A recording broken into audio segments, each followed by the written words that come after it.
আসসালামু আলাইকুম। এই দেখেন আমাদের ভাগনা রসুন লাগানি এই ভুঁইয়ারে ভিডিও করছিলাম।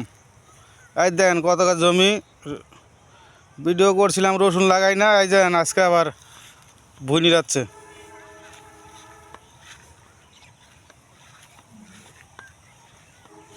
রসুন লাগায় সুমার পাইলাম না, ভাদাইল গাছ হইয়া খেত বইরা গেছে। মামা ঘাস তো হইবই, মনে করো জমি আবাদ করলে ঘাস হইবই। আচ্ছা, রসুনে কি বাদাইল মারার কোনো ওষুধ নাই? অবশ্যই আছে। এই যে সব গাছ তোলা তো অনেকেই আবার বলে যে বাদাল মারার ওষুধ দিলে বলে রসুনের সমস্যা হয়, এজন্য অনেকেই দেয় না। এই গাছটার নাম তুলতে আমার 20 টাকা মিলা লাগবো।